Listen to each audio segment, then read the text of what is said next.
Hello বন্ধুরা, তোমরা সকলে কেমন আছো? আশা করি তোমরা সকলে খুব খুব ভালো আছো। আমিও খুব ভালো আছি। বুধবারের একটা নতুন ব্লগে জায়েজ লাইফস্টাইলে তোমাদের সকলকে স্বাগত জানিয়ে এখন বাজে সকাল 6টা। এখন থেকে তোমাদেরকে সঙ্গে আমি ব্লগটা স্টার্ট করছি। দেখতে থাকো, সঙ্গে থেকো, পাশে থেকো, আর ব্লগটা স্কিপ না করে শেষ পর্যন্ত দেখতে থাকো। সকালে উঠে আগে, আজ বুধবার কিন্তু কাল যেহেতু বৃহস্পতিবার, তুলসী মন্দিরটাকে আগে কাচবাইট আর সার্ফ দিয়ে পরিষ্কার করে নিয়েছি। এটা আমার বৃহস্পতিবারের কাজ, কিন্তু বৃহস্পতিবারে আমার অনেক কাজ পড়ে যায় ঠাকুর ঘরের, ওই জন্য আমি সব বুধবারে করে ফেলি। ঠাকুর ঘরে অনেকটা সময় দিতে হয়, ওই জন্য আজকে তুলসী মন্দিরটা আগে সুন্দর করে ক্লিন করে নিয়েছি। আর ঠাকুরের বাসনগুলোও মেজে নিয়েছি, প্রদীপ, তারপরে হলো ধূপদানি, সমস্ত কিছু বাসনপত্র বের করে মেজে নিয়েছি। আর আজকে হবে ঘ্যাটকোলের ডাঁটা দিয়ে আর পাতা দিয়ে একসঙ্গে বাটা। ডাঁটাগুলো এতটাই কচি যে আমি সেদ্ধ করে ভাজতে পারবো না, একদম নেতিয়ে যাবে।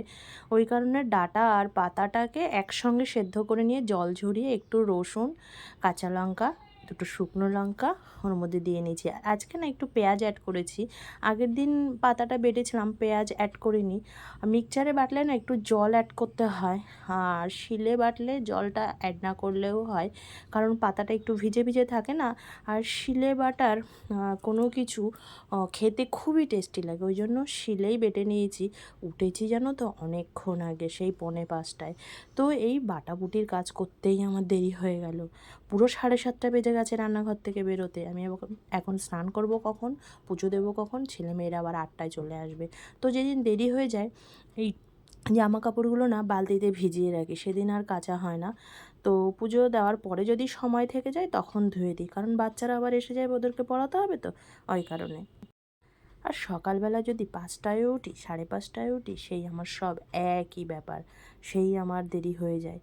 তো কি বলবো, আর বলার কিচ্ছু নেই। আর যেহেতু আজকে ওই যে বাটাবুটির কাজ ছিল, আবার বৃহস্পতিবারের কাজটা আজকে করে নিচ্ছি, ওই কারণে দেরি হয়ে গেছে। তো তাড়াতাড়ি করে স্নান করে এসেছি যে পুজোটা দিইনি। আবার সব ঠাকুরগুলোকেও আবার আজকে নামিয়ে ফেলেছি। বৃহস্পতিবারেই নামাই, মানে বৃহস্পতিবারের কাজটা আমি বুধবারে করে ফেলি, আর অন্য দিন এমনিই ঠাকুরগুলো বসানো থাকে, আমি ভিজে কাপড় দিয়ে মুছে নিই। আর রাধা গোবিন্দকেও তাই। আর প্রত্যেক দিন স্নান করাতে গেলে রাধা গোবিন্দকে আমার আবার প্রত্যেক দিন জামা কাপড় পাল্টাতে হবে, ওই জন্য আমি একদিন স্নান করিয়ে নিই পুরো। আর তারপরে অন্য দিন যেগুলো আর কি অঙ্গের যেটুকু অংশ বের করা থাকে সেগুলো আমি মুছে নিই। তো সুন্দর করে ক্লিন করে নেওয়ার চেষ্টা করছি। দুই একটা অনেক সময় বাসি ফুল পড়ে থাকে, ওই পুরানো যে কাপড়গুলো পাতা থাকে, সেই জন্য ভিজে কাপড় দিয়ে যে কাপড়টা পাতা থাকে, ঠাকুরগুলো বসানো থাকে, সেখানটাও সুন্দর করে ক্লিন করে নিলাম। আগে একরকম ছিল, সোনা বাবার যখন স্কুল ছিল, এখন আর একরকম বাধার মধ্যে পড়ে রয়েছে। শোনা বাবা স্কুলে চলে গেলে তাড়াতাড়ি করে খাইয়ে দিয়ে স্কুলে পাঠাতাম, কিন্তু আবার এখন অনলাইনে ক্লাস শুরু হয়ে যায় 10টা থেকে। তো তার আগেই ওকে স্নান করাতে হয়, খাওয়াতে হয়।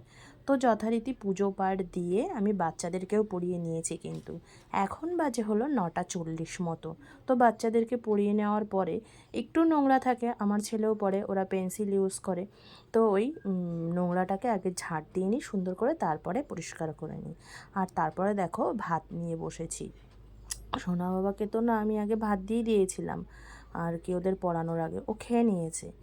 আর আমি একটু ভাত খেয়ে নিলাম। ভাত খেয়ে উঠে না এতটা শরীর খারাপ লাগছে, তারপরে চলে গেলাম আবার প্রেশার মাপতে। আর সোনা বাবা অনলাইনে ক্লাস করছিল একা একা, তাড়াতাড়ি করে চলে এলাম। ও আবার অনলাইনে ক্লাস করছে, একা একা রয়েছে। তো কি বলবো, এত অসুস্থ লাগছিল, ভাত খেতেই পারছিলাম না। তো সোনা বাবা যথারীতি অনলাইনে ক্লাস করতে বসে গেছে। তো দেখো ও অনলাইনে ক্লাস করছে, ও ক্লাস করার আগেই যে কাজটা ম্যাম করতে বলেছিল, সেই কাজটা আমি একটু ভিডিওটা করে তোমাদেরকে দেখালাম। তো তারপরে ক্লাস হয়ে গেলে দেখলাম বরমশাই দই কুলফি নিয়ে এসছে, তারপরে ওগুলো খেয়ে নিলাম। আর দুপুরবেলা একটু রেস্ট করে নিয়েছিলাম। আর জানো তো, এটা সন্ধ্যাবেলাকার কথা, সোনা বাবার সঙ্গে দাবা খেলতে বসতে হলো বাধ্য হয়ে, কারণ সোনা বাবা বলেছিল ক্রিকেট খেলতে যাবে। তো আমার এতটা শরীর খারাপ, আমি খেলতে যেতে পারিনি ওকে, তাই বাধ্য হয়ে ওনার সঙ্গে দাবা খেলতে, উনি আমাকে শিখিয়ে দিয়েছে। তো কিছু কিছু কাজ আমাদেরকে বাধ্য হয়ে করতে হয়, তার মধ্যে এটাই ছিল, আজকে বাধ্য হয়ে ওনার সঙ্গে করেছিলাম। আর এটা হলো রাতের খাবার আমাদের, এখন রাত 9টা বাজে। তো পনির আর ভাত করে নিয়েছিলাম রাতে, তো ভাত খাওয়াও হয়ে গেছে সবার, সবাই ঘরের দিকে চলে গেছে। আর কিছু ভাত বেশি ছিল, সেটা তুলে রাখলাম। তো এখন রান্নাঘরের কিছু টুকটাক গোছানোর কাজ আছে, সেগুলো গুছিয়ে আমি এবার ঘরের দিকে যাব। আমাদের জীবনটা না এরকমই, কোনো কিছু কাজ আছে এমন কিছু যেগুলো জীবনে করিনি সেগুলো করতে হয়। যেমন ধরো এই আজকে ছেলের সঙ্গে দাবা খেললাম। তো কিছু কিছু কাজ আমাদেরকে করতে হয় যেগুলো আমরা কখনো ভাবিনি এটা করব।